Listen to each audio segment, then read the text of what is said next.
The broadcast is now starting. All attendees are in listen-only mode. Welcome everybody to this 10-minute podcast where I'm going to share with you a few of my experiences of working as a school business manager and being responsible for stakeholder services. To help you understand my role, I'll take a moment to describe the context of my school, as this will help you to understand the nature of my role. I'm a school business manager in a two-form entry primary academy where over 60% of the children have English as an additional language. The eligibility for free school meals is approximately 25%. There are 420 pupils and 80 members of staff, and other initiatives that the school are involved with are being a national support school and a lead school for a teaching school alliance. So as a school business manager in this organisation, high quality stakeholder services are vital to ensure that everyone is able to deliver outstanding teaching and learning to pupils at all times. I'm going to share with you a few of my reflections of examples which this module focuses on. The first one is about managing registration systems. A few years ago, I became aware of manual lists being used to take registers during the first couple of weeks of September. When I inquired why we were using these lists and not the green registers, I was told that until we were absolutely sure which children are in which classes, the lists are used to avoid making the registers messy with changes. For those of you not working in schools at the moment, the green registers are sort of like A4 sized booklets where registration takes place in the morning and the afternoon every day. And my secretary is very concerned that by writing a child in one class, if he didn't return or he or she didn't return after the summer holiday, she didn't want to have to rule out and make a mess in her new green register. So anyway, so this made me question the alternatives to manual registers. And I discovered that if I installed SIMs on computers in the classrooms and set up teachers with restricted access rights, then registers could be taken electronically.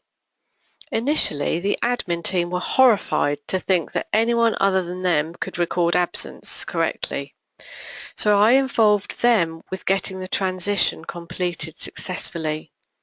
We agreed that teachers would simply only have the access to enable them to enter a Y if the child was in class, an N if the child was absent and not in class, or an L if a child arrived late into the class but before the register had closed.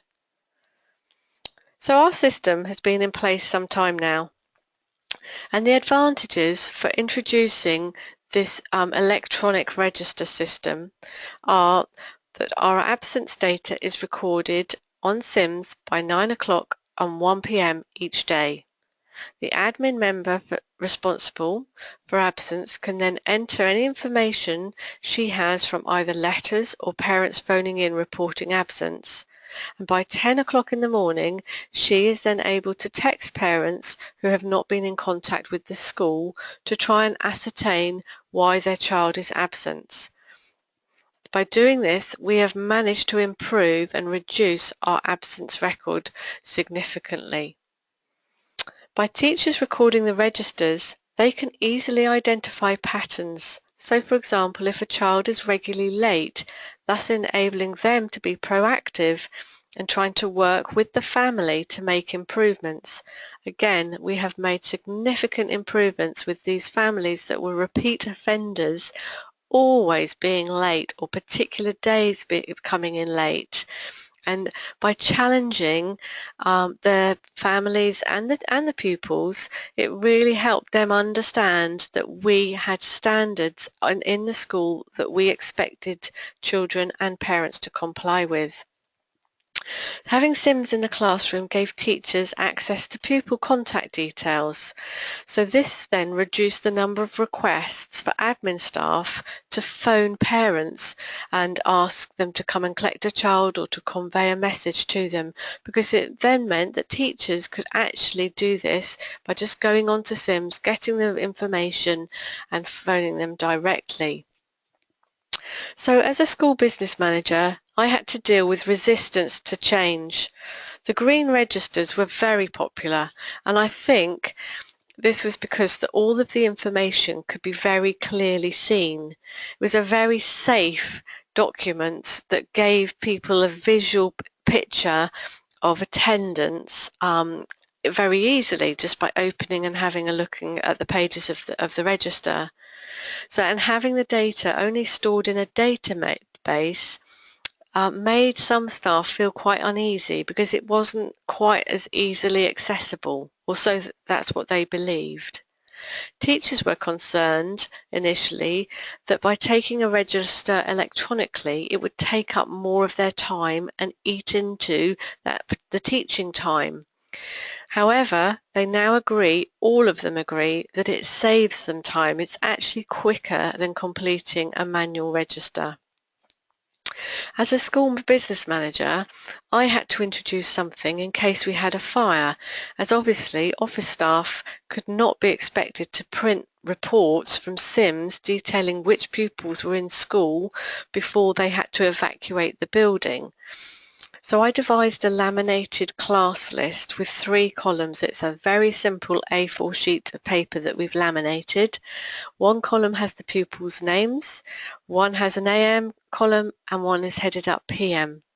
And all a teacher has to do after recording a register on Sims is to use a marker pen and very simply just put a no against or an N against any child that is absent.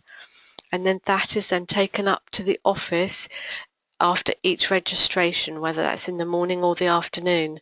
So should we have to evacuate, the administration team, as they're leaving that office, they collect up the laminated sheets, and it's those sheets that are then used on the playground to ensure that we can do an accurate head count.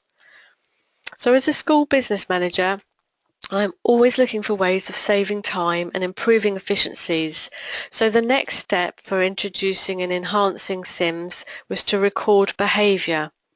Again, initial resistance by staff to learning a new system, but now total engagement as they have realised the benefits that this can bring. The second example, which is also covered by the module, relates to managing the collection of money from pupils. My experience of this has been a rocky one, as I have introduced an electronic payment system for parents to use. Initially, this request had come from a parent, and I was asked by the principal and the trustees to implement an electronic system. So after considerable research, it was agreed to use school comms, as we were already using them for texting and emailing parents. The system was launched at the start of a new academic year so that everyone was fresh and ready for that new year.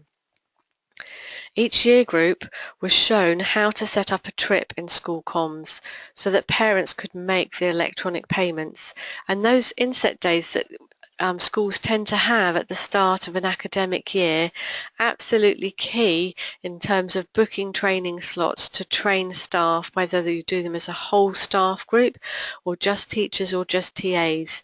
And I broke the training sessions down so that it was small groups of people in a group so they could ask questions without feeling that it was a big group and they were unable to ask those questions they wanted answering.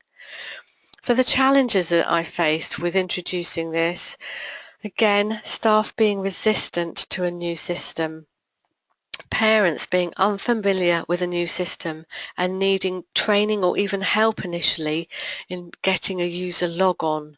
Some parents are very up with technology and they absolutely love all of the advances with technology that we've introduced, but other parents, they're not in that way inclined at all, so we've had to really help those parents and get their engagement with the system. Even so, some parents would still insist by paying by cash. So then as a school business manager, the challenge for me, because I'm having to reconcile 2 systems that are running in parallel. So instead of just having a cash system, we introduced electronic, and so then I've got 2 systems going along, whereas we wanted everything to be electronic. the admin team having to be trained on the new system and how to get the information imported into the school fund accounts, which is the accounting software that we use to record all of our trips and our activities. So just a few challenges there, which is why that did give me a bit of a rocky road. But anyway, a year down the line, I have learned that having a procedure which is clearly communicated and that everyone complies with is key to the success of any initiative. As soon as one member agrees for another staff member or parent to vary from the procedure, then the complications arise. Being a school business manager is hard work, and resilience is key if you are to succeed.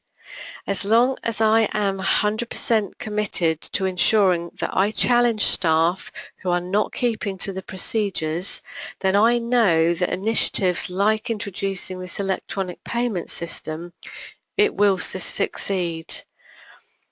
Thank you very much for listening to my reflections on stakeholder services, and I hope it will help you to reflect on your role within your school.